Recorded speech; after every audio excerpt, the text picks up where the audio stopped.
Tai judėjimas noriu, galiu, judu yra tam, kad mes būtumėm sveiki, patenkinti savo kūnu, kuo mažiau vartotumėm vaistų ir suprastumėm, ką valgyti, kaip judėti, kiek judėti, net nepriklausomai kiek mums metų. Todėl, kad visi ilgaamžiai, jeigu mes pasižiūrėsim 100-115 metų, yra liekni ir jie yra judrus.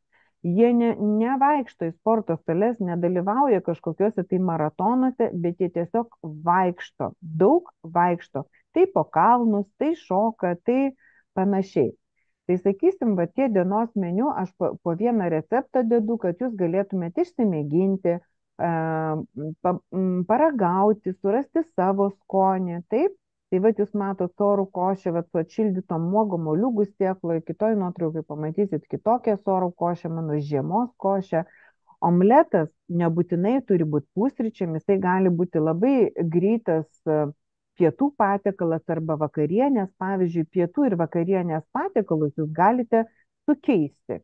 Jeigu pasigaminate daugiau, pavyzdžiui, vienas žmogus gyvena, o aš receptus dedu dviems praktiškai porcijoms, todėl kad aš gaminu dviems, tai galima atvėsinti, palikti šaldytuve, bet svarbiausias momentas - daržovės turi būti nepervertos, nepertroškintos. Nes jeigu jūs perversite ir dar šildysite kitą dieną, tai maistinė vertė sumažėja 3/4. Realiai tai mes valgome 1/4 maisto, už kurį mes sumokėjome. Tai svarbiausia, jeigu jūs pastebėjote, aš visą laiką dedu ne mažiau 3 daržovių, 3 skirtingų daržovių. Ir atrodo, pavyzdžiui, šparagai brangus, bet visą pakelį mes dviese valgom savaitę, todėl kad po vieną šparagą kasdien, kad gautumėm skaidulų, va tiesiog įdedu į skirtingus patiekalus. Ir jeigu turiu daugiau, užsiauginus špinatus, aš juos užšaldau ir paskui vėliau panaudoju įvairiems tokiems patiekalams. Tai pietus ir vakarienę čia galima sukeisti vietomis, jeigu norisi šiltos sriubytės, galima tiesiog įpilti daugiau vandens, bet kaip po tokias sriubas nėra būtina virti, todėl kad geriausia gaminti troškinį. Tai jeigu apžvelgsim šitų pirmų 3 dienų maistinę vertę, va čia žiemą, aš valgiau sorų bolivinės balandos košę su savo padžiovintom slyvom, su šaldytais juodaisiais serbentais, dar neatšilę juodieji serbentai, anakardžiais, moliūgų sėklom pagardinau, o čia yra sutrintos atšildytos slyvos. Taip, tai jūs galite tiesiog tą šaldiklio turinį pamažu naudoti, bet kai bus šita vasara, jokiais būdais netrinkit uogų su cukrumi, nes šaldiklis ir taip išsaugo visus vitaminus, visas maistinės medžiagas 97 procentai, tai tikrai visas tokias uogytės užšaldykit, o slyvas padžiovintas dedu dėl to, kad jos ir mažiau vietos užima ir gaunasi tokios skanesnės, saldesnės. Tai apžvelgus visus sudėjus 3 patiekalus prieš tai matytus skaidrėje, gauname tai, kiek mums reikalinga.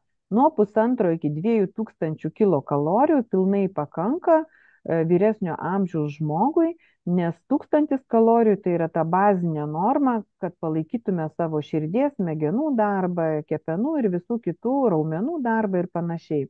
Jeigu mes išjudam 600-700 kilokalorijų, tai yra išjudam sportuodami, mankštindamiesi ir panašiai, tai tuomet nebus to kalorijų pertekliaus. Kas labai labai svarbu, tai kad surinktumėm ne mažiau kaip 50 gramų baltymų per dieną, nes jūs žinot, vyresni amžiaus žmonės turi sarkopeniją, tai yra raumenų nykimą, ir jeigu mes valgom daugiau angliavandenių ir neturi mūsų kraujo ląstelės, mūsų odos, nagų, plaukų ląstelės, akių ląstelės, širdies ląstelės, neturi medžiagų iš ko atsistatyti, jos ardo raumenis. Todėl baltymų kuo daugiau, 50 gramų baltymų yra pats minimaliausias kiekis, o jeigu aktyviau vaikštom, praeinam 6-10 tūkstančių žingsnių, tai reikia netgi iki 100 gramų baltymų. Taip pat riebalų nereikia bijoti, reikia bijoti perteklinių angliavandenių.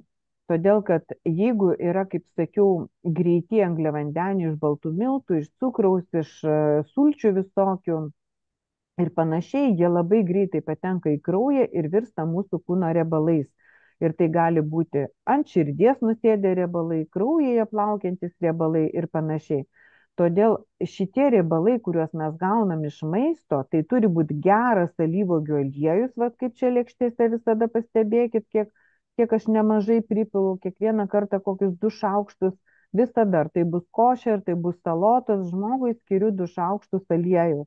Nesvarbu, kad jisai turi daug kalorijų aliejus, bet tai yra gerieji riebalai, nes iš šito aliejaus gero, apie kurį aš jums nuorodą įdėjau mūsų pokalbėje, susidaro mūsų ląstelės sienelės.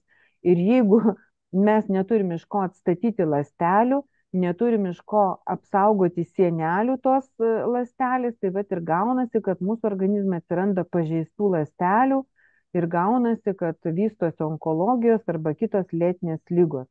Tai angliavandenių tikrai mums nereikia daug, arba jie turi būti lėtieji angliavandeniai iš uogų, vaisių ir kruopų, visaverčių kruopų.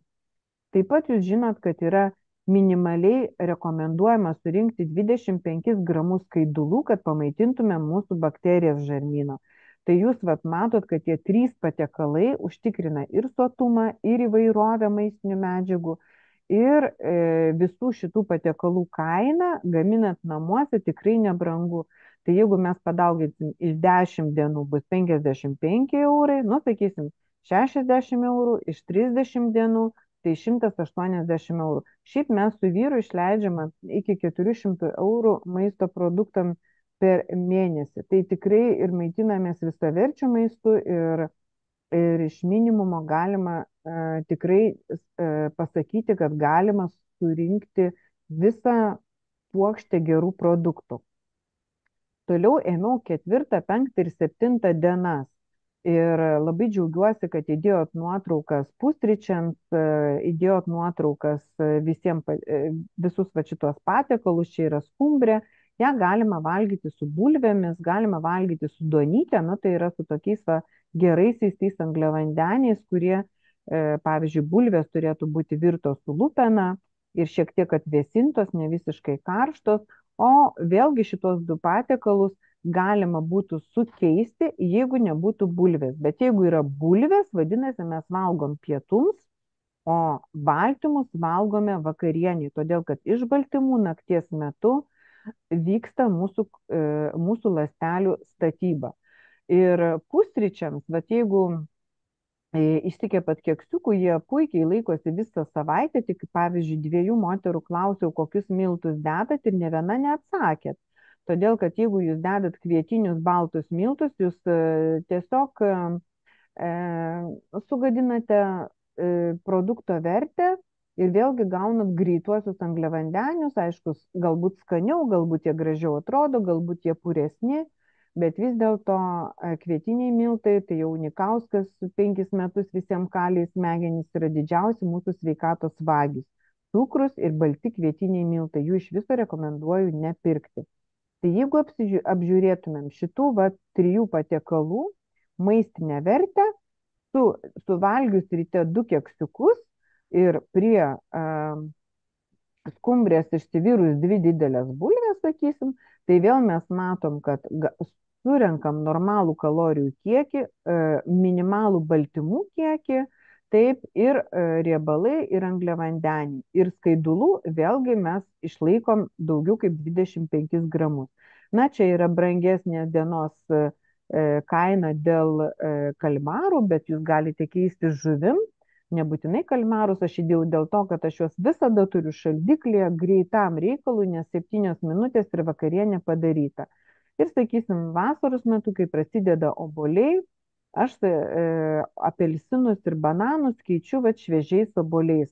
Tie keksiukai nėra balti, nėra tokie gražūs kaip parduotuvėse, jūs galite nusipirkti vatinius, kaip aš sakau, iš vatos pas keksiukus, bet labai daug receptų jūs rasite tiek mano puslapį, tiek mano knygose. Na ir paskutinis, va, 6 ir 8 diena, tai tą, ką aš ir jums rodžiau, tai yra tikrai sveikata taurėje. Labai labai rekomenduoju pasidaryti obuolių ir maltų sėmenų ir čia sėklų su trintomis uogomis šitą desertą, todėl kad čia yra iš tikrųjų sveikata taurėje, nes jūs pamaitinate žarnyną ir jūs aprūpinate visomis maistinėmis medžiagomis visas savo gerasias bakterijas ir antioksidantais. Na ir džiaugiuosi, kad darote vyniotinį, nes iš tikrųjų tai, nu, čia vat, labai nebrangus, va čia yra 4 porcijos desertų ir 2 vyniotiniai kainuoja 11 eurų. Ir kai mes laukdami svečių išleidžiame šimtus tų eurų, tai stengiuosi išleisti svečiams nedaugiau kaip prieimimui, nedaugiau kaip 50 eurų, jeigu pas mane apsilanko 6 kokie svečiai. Tai yra skiriu 8-10 eurų.